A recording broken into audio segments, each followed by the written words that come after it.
Every country on Earth has some degree of discrimination. Yo, what's up, bro? Today, I will try to put this into perspective. I'm not ranking these based on how mean the people are, but rather based on efficiency. C tier is for the amateurs. Countries where discrimination is hidden or accidental. S tier is for the professionals, where it's written into the laws. One country even managed to expel 15% of its own population and still markets itself as the happiest place on Earth. Stay for that one. Everyone loves Japan. So we're starting there. Look at the immaculate streets, all of the helpful strangers, but then you encounter the Japanese-only signs outside some clubs and bathhouses, especially in places like Tokyo and Osaka, places with more tourists than pigeons. But real discrimination happens with housing. In a 2017 Ministry of Justice survey, they found that nearly 4 in 10 foreigners were told, no, you can't live here. The same survey found 25% were denied jobs for identical reasons. Japan doesn't only discriminate against foreigners, they themselves are also the victims. The Barakumin, Japan's invisible underclass, descendants of people who worked impure jobs centuries ago. On paper, this caste doesn't exist anymore, and since the 2016 Act, they've tried to reduce it more. But in practice, companies probably still hire detective agencies to check if job applicants have Barakumin ancestry. There is also no official law in Japan that bans racism or discrimination. They also don't have any human rights organizations. But remember that Japan is an island nation that was forcibly isolated for over 2 centuries during the Edo period. When you've been isolated for more than 200 years, opening up doesn't come naturally. And because of all of that, Japan sits in A tier. It's a country that discriminates through absence, the laws that don't exist, the people who were never recognized. Thailand, the land of smiles will smile at you until their face hurts. I'm Lady Boy. And behind every smile is a calculation. What can this foreigner provide? If you're a Western tourist, you're a wallet with legs, and the victim of dual pricing at temples and national parks. If you're not a tourist, it gets worse. Nearly 1 million Hill Tribe members are treated as outsiders in their own land. Refused citizenship, despite being native to the region. Labeled drug peddlers and security threats. During Faxon's war on drugs in 2003, extrajudicial killings targeted these communities specifically. The UN noticed, but Thailand didn't care. The Thai Malays in the south are called Kayak, foreigner, guest. Despite their kingdom being absorbed into Thailand in 1785, the southern insurgency has killed thousands. The government response has been documented as brutality. Thailand is the only Southeast Asian country never colonized. They didn't learn discrimination from Europeans. They developed it locally. Thailand sits in A tier. The smile is real, and so is the hierarchy underneath it. And if you're thinking, wait, you're wrong, about any of the countries, just let me know down in the comments. I would love to hear your thoughts. Mongolia skipped the subtext entirely. Sogan calls. For those of you who don't speak Mongolian, here's a translation. White Swastika, an ultra-nationalist group that uses actual Nazi imagery, holds rallies, and specifically targets foreign men who date Mongolian women, especially Chinese men. Mongolia's entire national identity is built on one man, Genghis Khan, and some Mongolians have decided that the bloodline needs protecting. The hatred for China runs deep. During the 20th century, Soviet-aligned Mongolia watched Mao's purges kill tens of thousands of Mongolian intellectuals and monks across the border in Inner Mongolia. Mongolia lands in B tier. The discrimination is aggressive, sometimes violent, but it's not systematic. They at least have a law against discrimination, and not all Mongolians are Nazis. The Philippines is the strangest case on the list. They don't discriminate against you, they worship you. Thanks to 3 centuries of Spanish casta hierarchy and 50 years of American Hollywood branding, they've internalized a simple rule: foreign equals better, at least for certain foreigners. But don't get too comfortable. The Philippines has walls. They're just built inward. Take the Great Wall. That's the local term for the invisible barrier around the Chinese Filipino community. It's a centuries-old defensive crouch against a history of massacres and expulsions. You can do business with them, sure, but try to marry in without the right ancestry and you'll find out the Great Wall is very much alive in the Manila suburbs. Then there's the Moro Divide. To many in the north, the Muslim population feels like a security threat. Add in the Highlanders, the indigenous groups who are legally protected but socially invisible, and you see the pattern. I'm going to put the Philippines in C tier. It's the soft zone. The discrimination is just trying to make sure everyone stays in their 16th century Spanish lane. Vietnam creates a specific type of discrimination, the forgiveness transaction. They will smile at American tourists, they will subscribe to Rice Degree, take American dollars, but everyone knows their past. For them, foreigners are seen through the lens of utility. If you're an overseas Vietnamese returning home, you're viewed as a trader who got rich. You're welcome to spend your money, but don't you dare try to tell them how to run the country. But the real heat is reserved for the internal enemies. First, the Chinese Vietnamese, the Hoa. In 1978, barely 3 years after the American War ended, Vietnam turned on its own merchant class. They expelled roughly 450,000 ethnic Chinese. Then there are the Montagnards, the indigenous Christians of the Central Highlands. Because they sided with the Americans and the French, Hanoi has spent 50 years punishing them. They are the savages in the eyes of the state, living on land the government wants for coffee plantations. And we can't skip the North-South divide. The war ended in 1975, but the judgment didn't. Northerners view Southerners as lazy and corrupted by capitalism. Southerners view Northerners as rigid, brainwashed, and arrogant. The political power sits in Hanoi, the money sits in Saigon, and they talk about each other like they're different species. Vietnam sits in B tier. Most of it comes from past frictions. Still, you can come in, you can spend, but you will never ever be one of them. Vietnam and the Philippines look good, like that, but we haven't had the worst ones yet. Wait until you see Bhutan. India doesn't have time to hate foreigners. They are too busy fighting a cold war with themselves, the system that officially doesn't exist anymore, and of which many of you in the comments will disagree. The hierarchy that legally ended in 1950, when India's constitution outlawed caste discrimination. One part of that is manual scavenging, the practice of cleaning human waste by hand, entering sewers and septic tanks with no protection to remove excrement. It was banned in 2013. In 2018, government data identified 58,000 people still doing this work. Activists say the real number is far higher. Almost all of them are Dalits, the lowest caste. The city community adds another layer. Indians of African descent, brought as slaves by Arab and Portuguese traders, living in India for 500 years. They face discrimination so severe, most Indians don't even know they exist. When they do appear in the media, it's usually as a curiosity, rarely as Indians. To be fair, India isn't ignoring the problem. The government runs the world's largest quota system to force integration for the quote, socially and economically backward citizens. It's so extensive that people now argue it's become reverse discrimination. While other countries pretend their hierarchy doesn't exist, India is actively wrestling with theirs in the mud. Before I start with revealing the tier of India, let me know, which tier would you give India? I will say India is A tier. The discrimination is deeply embedded, but it's being contested. The reservation system and the fact that people argue about the caste system still even existing tells that. Maybe they will make it onto the B tier in the future. Please help me. Everyone loves Bali.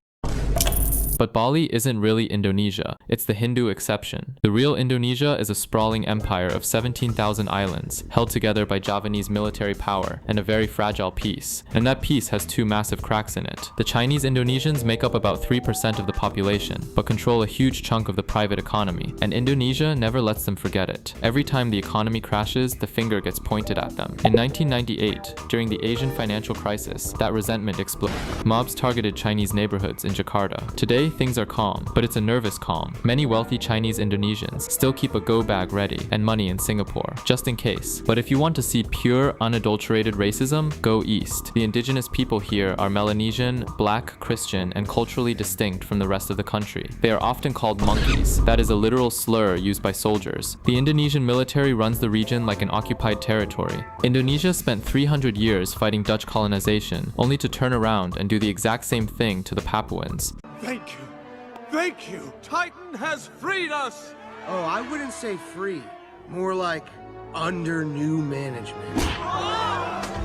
However, it is wonderful that Indonesia is the world's largest Muslim nation and a massive democracy that manages to keep 1,300 ethnic groups from killing each other 99% of the time. I will put Indonesia in A tier. It's the powder keg. Most of the time, the discrimination is simmering under the surface, but when it blows, it burns down neighborhoods. The migrant workers who built those shiny towers in Singapore live in dormitories far from the city center. Bust in before sunrise, bust out after dark. Housed in facilities that made COVID spread like wildfire in 2020. Because social distancing is impossible when 12 men share a room, but you will never see them, and that's exactly the point. The minimum wages for domestic helpers in Singapore, but also in a city like Hong Kong, are higher than what these workers could earn at home. Many send remittances that put siblings through college or even lift entire extended families out of poverty. But Singapore does categorize its own people with a CMIO model: Chinese, Malay, Indian, other. Every citizen is racially tagged by the state. This tag determines a lot, including where you can live. The ethnic integration policy dictates exactly how many Chinese, Malays, or Indians can live in a specific HDB housing block. The government says this prevents ghettos. I'm just trying to get home. Please. Bro. Help! Yo, somebody! Minorities say it prevents them from selling their apartments at market price because they can only sell to other minorities. Singapore is very safe.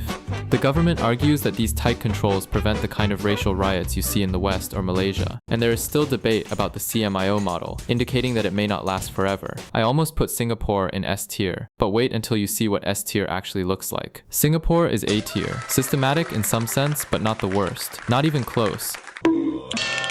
Now for the country that has been the villain in many other chapters. China. Most countries on this list discriminate against outsiders. China discriminates against its own blood. The hukou system, household registration that functions as an internal passport. If you're born in a rural village, you stay a villager in the eyes of the law. Even if you've spent 20 years in Shanghai building the skyline, your kids can't attend city schools. You can't access city hospitals. You're barred from buying property. An estimated 300 million migrant workers live like this, building China's cities, banned from living in them. It's India's caste system with better record keeping, except that approximately 200 million people have escaped their registered region. Then there's Xinjiang. The UN estimates over 1 million Uyghurs have been detained in what China calls vocational education centers. Leaked government documents, the Xinjiang police files, showed detainees as young as 15 photographed with whole SWAT teams behind them. And for Han Chinese who step out of line, there's the social credit system. You will be blacklisted from flights, blocked from train tickets, because your face is tracked across a network of 700 million surveillance cameras. But China is holding 1.4 billion people together across 56 ethnic groups, dozens of languages, and a landmass that spans deserts to tropical coastlines. The Communist Party watched the Soviet Union collapse into 15 pieces. They watched Yugoslavia tear itself apart. Aggressive cultural standardization might be the only thing preventing balkanization. That's of course no excuse, and China definitely sits S tier. Meanwhile, I have a question for you. What do you know about Bhutan? You could be thinking about gross national happiness, hillsides of prayer flags, a country that's literally carbon negative and rightfully branded as the last Shangri-La, the place that says it cares more about how its people feel than how big the GDP number looks on a chart. Basically, every travel blogger's final boss destination. Here's what the branding left out. In the early 1990s, Bhutan expelled over 108,000 of its own citizens. It's hard to say how big their population was, but it is likely that the population was less than 1 million, and probably about 600,000. That's about 15% of everyone who lived there. Gone. The ethnic Nepalis who'd lived in southern Bhutan for generations, some for over a century. The government decided they weren't Bhutanese enough, didn't fit the Driglam Namja, the national policy of cultural purity that dictates everything from architecture to dress codes. So they stripped their citizenship, burned their houses, marched them to refugee camps in Nepal, where many still live today, 30 years later. One nation, one people. The happiest country on earth achieved that happiness by removing 15% of its population. But Bhutan is tiny. They're wedged between India and China, watching Tibet get absorbed, watching Sikkim get absorbed, watching every small Himalayan culture get swallowed by larger neighbors. The fear of cultural extinction is real. The Driglam Namja was a panic response. They were trying to preserve everything Bhutanese before it disappeared. That's of course no excuse, because over 100,000 people lost their homes, their citizenship, basically their entire lives. So after hearing this, you probably aren't surprised that Bhutan deserves an S tier. In most countries, discrimination is a social problem. In Malaysia, it's called Article 153. The Bumiputera system is written into the constitution since 1957. Ethnic Malays and indigenous peoples get discounted housing, ranging between 5 to 15% cheaper than what Chinese or Indian Malaysians pay for identical units. Additional bonuses include reserved spots in public universities, government job quotas, and business licenses. If you're Chinese Malaysian born in Malaysia, family there for 4 or 5 generations, you are legally a second-class citizen. But the system has a cost. According to World Bank data, nearly 2 million Malaysians live abroad.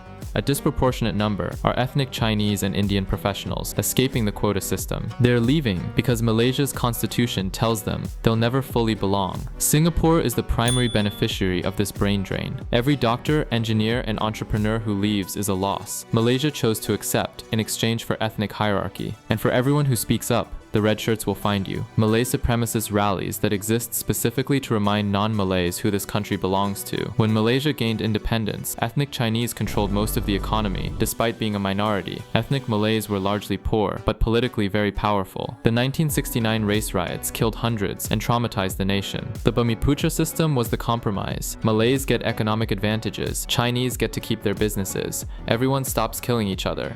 It worked. Malaysia hasn't had major racial violence in over 50 years, though the question is whether a policy designed to address 1969 inequalities still makes sense in 2026, when many Bumiputra are wealthy and many Chinese Malaysians are struggling. However, when discrimination is in your constitution, there's no debate about which tier you belong in. Malaysia is S tier.